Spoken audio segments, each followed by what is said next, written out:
कक्षा सप्तम। हमारा अध्याय है वायु की गतियाँ। तो वायु गति के विषय में एक बात तो ये जान लें कि एक होता है उच्च वायु दाब, एक होता है निम्न वायु दाब। निम्न माने नीचा, यानी वायु का दबाव कम तो निम्न वायु दाब, वायु का दबाव ज़्यादा तो कहा जाएगा उच्च वायु दाब। तो हवा जो चलती है, ये बात ध्यान रखें, सदैव उच्च वायु दाब से निम्न वायु दाब की ओर चलती है। दूसरा, एक पृथ्वी जो है हमारी, ये गति करती है, घूमती है, तो ये अपनी धुरी पर पश्चिम से पूरब की ओर घूमती है। तो इस पृथ्वी के घूमने के कारण और दूसरा वायु दाब के कारण, ये दो घटक ऐसे हैं जिनके कारण हवा की दिशा बदलती है। और हवा की दिशा बदलने वाले बल को हम कहते हैं विक्षेप बल या कोरियालिस बल कहते हैं। वायु के अपने मार्ग से विचलित होने की प्रक्रिया को विक्षेपण कहते हैं। क्या कहते हैं उसे? विक्षेपण। तो इस विक्षेपण बल के कारण उत्तरी गोलार्ध में सभी हवाएं अपनी दिशा से दाहिनी ओर और दक्षिणी गोलार्ध में बाईं ओर मुड़ जाती हैं। एक फेरल नाम का विद्वान हुआ है, उसने हवा की दिशा संबंधी अपना मत दिया है। लेकिन इससे पहले हम पवन के प्रकारों के विषय में थोड़ा सा जान लें। किसी स्थान विशेष में चलने वाली विशेष हवाओं को, स्थान विशेष में चलने वाली विशिष्ट हवाओं को हम स्थानीय पवन कहते हैं। जब हवा स्थल से जल की ओर चलती है तो वो स्थलीय हवा कहलाती है, और जब जल से स्थल की ओर चलती है तो उसको हम जलीय समीर कहते हैं। स्थलीय समीर और जलीय समीर के विषय में समझ लें। पवन जिस दिशा व जगह से शुरू होती है उसका नाम उसी दिशा के नाम पर पड़ जाता है। यानी जल से चलनी शुरू हुई तो जलीय हवा, और स्थल से चलनी शुरू हुई तो स्थलीय हवा, और ग्रह से चलनी शुरू हुई तो ग्रहीय हवा हो गई। तो इस तरह से इनके नामकरण किए जाते हैं। जिन पवनों की दिशा में मौसम के अनुसार परिवर्तन होता रहता है उनको मौसमी हवा कहते हैं या उन्हें मानसूनी हवा कहते हैं। तो पवन के प्रकार यहाँ पर समझने की कोशिश करेंगे। यहाँ पर पवनों के प्रकार दिए हुए हैं। तो पवन को मुख्य रूप से दो भागों में बांटा गया, एक स्थायी पवन और एक अस्थायी पवन। स्थायी पवन का एक नाम दिया गया नियतवाही। नियत माने निश्चित रूप से, निश्चित, वाही माने बहना, जो स्थायी रूप से एक ही दिशा में लगातार बहती हैं, नियतवाही पवन कही जाती हैं। दूसरी अनियतवाही पवन, जो निश्चित रूप से एक ही दिशा में नहीं बहती हैं। लेकिन स्थायी पवनों को व्यापारिक, पछुआ, ध्रुवीय में बांटा गया है, और अस्थायी पवनों को मानसूनी, स्थानीय और समीर में बांटा गया है। आइए बात करते हैं स्थायी पवनों के बारे में। नियतवाही पवनों में ये हवाएं वर्ष भर समान रहती हैं। इनका वितरण पूरे ग्लोब पर होता है। संपूर्ण ग्लोब के तापक्रम और पृथ्वी के घूर्णन से उत्पन्न उच्च वायु दाब और निम्न वायु दाब से संबंधित है। इनको ग्रहीय पवन भी कहते हैं। व्यापारिक पवन, पछुआ पवन, ध्रुव पवन इसी के उदाहरण हैं। आइए बात करते हैं स्थायी पवन की। हम बात कर रहे थे, और स्थायी पवनों में हमने तीन भागों में बांट दिया था इसको। एक व्यापारिक पवन में, एक पछुआ में, और एक ध्रुवीय में। तो व्यापारिक पवन क्यों कहा जाता है इनको? ये उपोष्ण उच्च वायु दाब से भूमध्य रेखीय निम्न वायु दाब की ओर व्यापारिक पवनें चलती हैं। इनकी दिशा नियमित होने के कारण प्राचीन काल में पुराने समय में व्यापारियों को पालयुक्त जलयान होते थे, उनके संचालन में सुविधा हो जाती थी, इसलिए इन्हें बोलते हैं व्यापारिक पवनें। और फैरड के नियम के अनुसार उत्तरी गोलार्ध में इनकी दिशा उत्तर पूर्व से दक्षिण पश्चिम और दक्षिणी गोलार्ध में दक्षिण पूर्व से उत्तर पश्चिम की तरफ होती है। अगली है साहब पछुआ पवन। तो उच्च वायु दाब से उपद्रवीय निम्न वायु दाब के बीच दोनों गोलार्धों में चलने वाली स्थायी पवनों को पछुआ पवन कहते हैं। इनकी दिशा उत्तरी गोलार्ध में दक्षिण पश्चिम से उत्तर पूर्व की ओर और दक्षिणी गोलार्ध में उत्तर पश्चिम से दक्षिण पूर्व की ओर रहती है। इस प्रकार से तीसरे प्रकार की जो हमारी हवा थी इसमें वो थी ध्रुवी पवन, ध्रुवीय पवन, पोलर वाइंड। तो 60 अंश से 45 अंश अक्षांश के मध्य दोनों गोलार्धों में कम वायुदाब मिलता है। इसे शीतोष्ण कटिबंधीय निम्न वायुदाब पेटी बोलते हैं। ध्रुवों पर अत्यधिक शीत के कारण उच्च वायुदाब साल भर बना रहता है। ध्रुवीय उच्च वायुदाब से शीतोष्ण उपध्रुवीय निम्न वायुदाब की ओर चलती हैं। इन्हें ध्रुवीय पवन कहते हैं।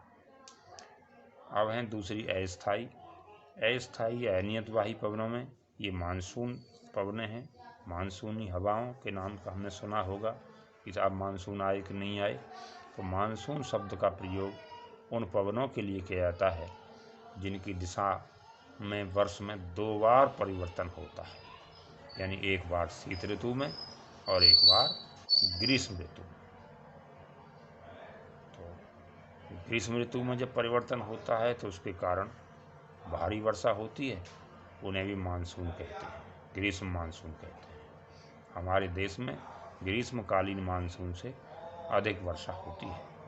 शीत ऋतु में पवनें स्थल से जल की ओर बहती हैं तो वर्षा कम होती है। दूसरा है स्थलीय और सागरीय समीर। स्थलीय समीर क्या होती हैं? जैसा बताया था कि इधर से नाम से इधर से चलना शुरू होती हैं। तो स्थलीय समीर का मतलब है कि स्थल से सागर की ओर। तो जो हवाएं स्थल से सागर की ओर चलती हैं उनको बोलते हैं स्थलीय समीर, और जो सागर से स्थल की ओर चलती हैं उनको बोलते हैं सागरीय समीर। ये बात ध्यान रखें। अगला स्थानीय पवनें हैं। किसी स्थान विशेष में चलने वाली हवा के लिए बताया था कि पवनें स्थानीय कहलाती हैं। इनका संबंध स्थान विशेष की धरातलीय बनावट से ज़्यादा होता है। इसमें ऐसे गुण होते हैं कि उनको प्रचलित पवन से शीघ्र अलग कर दिया जाता है। ये पवनें गर्म, ठंडी, बर्फ भरी, धूल, रेत युक्त कई प्रकार की होती हैं। भारत की स्थानीय पवन का उदाहरण लू है। यह भारत के उत्तरी मैदान में मई से और जून के महीनों में लू चलती हैं। ठीक है जी। चिनूक जो है वो अमेरिका में लू का ही रूप है। इटली में सिरोको बोलते हैं। इस तरह अलग अलग देशों में अलग अलग इनके नाम नहीं होते हैं। मिस्टल बोलते हैं स्पेन और फ्रांस में। अब एक प्रकार की पवन होती हैं साइक्लोन, चक्रवात जिन्हें कहते हैं। तो वात माने वायु और चक्कर आप समझते हैं, तो साइकिल माने चक्कर, साइक्लोन नाम दिया गया चक्रवात। चक्रवात का मतलब है चक्करदार हवा। गर्मी के मौसम में देखते होंगे आप कि तेजी से धूल भरी आंधी आती है और चक्करदार हवा होती है वो। तो अक्सर तेजी से धूल भरी आंधी या बवंडर जो आता है, इसी प्रकार चक्रवात होता है। चक्रवात उन चक्करदार हवाओं को कहते हैं जिनके बीच में कम वायुदाब और किनारे पर उच्च वायुदाब होता है। तो वायुमंडल में स्थानीय दशाओं के कारण भंवर उत्पन्न हो जाते हैं जो भयंकर झंझावातों का रूप धारण कर लेते हैं, जिन्हें चक्रवात कहा जाता है। इनकी बड़ी स्पीड होती है साहब, ये 80 से और 300 किलोमीटर तक चक्रवातों में पवनें बाहर से केंद्र की ओर चलती हैं।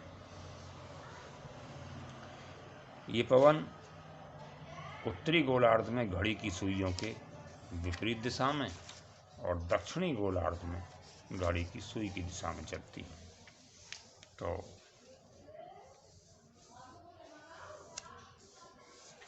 उच्च कटिबंधीय चक्रवात, उष्ण कटिबंधीय चक्रवात पृथ्वी के उत्तरी दक्षिणी गोलार्ध में 5 अंश से और 20 अक्षांशों के बीच अधिक आते हैं। भारत में बंगाल की खाड़ी से उत्पन्न चक्रवात, पश्चिमी बंगाल, उड़ीसा, आंध्र प्रदेश, तमिलनाडु, अरब सागर से उत्पन्न चक्रवात गुजरात और महाराष्ट्र राज्यों के समुद्र के तट के भागों पर अधिक प्रभाव डालते हैं। हमारे देश के कुल क्षेत्रफल का 8% जमीनी भाग समुद्री तूफान चक्रवातों से प्रभावित है। ये बड़े विनाशकारी होते हैं।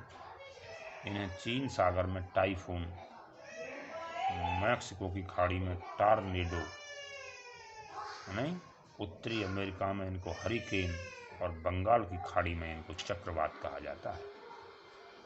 तो चक्रवात से कैसे कैसे बचाव किया जाता है, ये प्रश्न कभी कभी पूछ लिया जाता है।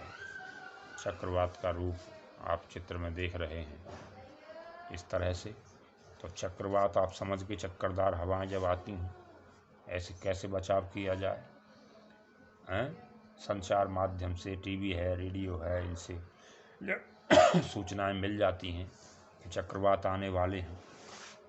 तो तब कहा जाता है उसी समय कि भाई मछुआरों को चेतावनी दी जाती है कि समुद्र पर मछली पकड़ने के लिए ना जाएं। चक्रवात चेतावनी प्राप्त होने पर वो नदियों से, डेल्टा क्षेत्रों से दूर चले जाएं। चक्रवात आने पर मकानों के ऊपर के टीन शेड वगैरह उखड़ जाते हैं, उड़ जाते हैं। इसमें कहा जाता है दरवाजे खिड़कियों को बंद कर लिया जाए। चक्रवात के कारण टूटे हुए पुल या पेड़ हैं या बिजली के खंभे हैं, इनको छुएं नहीं। घरों की बिजली की लाइन काट दें, क्योंकि कभी कभी फॉल्ट होने पर तार मिल जाते हैं बाहर, तो वो घरों के सब आइटम खराब हो जाते हैं उससे बिजली के। पानी, बाढ़ के पानी में न जाएं, उससे क्या है कि जहरीले जीव जंतुओं से सावधान रहें। तो चक्रवात आने पर, सूचना मिलने पर खाने का सामग्री और पानी सुरक्षित स्थान पर रख दी जाए। और इसके एक विपरीत घटना होती है, प्रति चक्रवात। प्रति चक्रवात का मतलब है कि केंद्र में उच्च वायुदाब रहता है और आसपास कम वायुदाब रहता है। तो इसका मतलब है कि ये वायु चक्रवात के ख़त्म होने की अपने आप में एक निशानी है। इसमें हवा की गति धीमी पड़ जाती है, मौसम सामान्य हो जाता है। प्रति चक्रवात का मतलब है कि चक्रवात की समाप्ति। इस प्रकार से इस पाठ का एक बार और अध्ययन करेंगे ठीक से, और उसके बाद जो पीछे प्रश्न दिए हैं उसकी एक PDF भी आपको भेजी जाएगी। तो जब तक इसे ध्यान से पढ़ेंगे नहीं तब तक याद नहीं रहेगा। इसलिए एकांत में बैठ करके पहले पाठ का अध्ययन जरूर करें, ताकि आपको बहुत सारी बातें इसमें से ध्यान रहें। क्योंकि केवल जो पीछे प्रश्न दिए हैं, केवल वही प्रश्न परीक्षा में नहीं आते, बल्कि बीच में से भी प्रश्न पूछ लिए जाते हैं।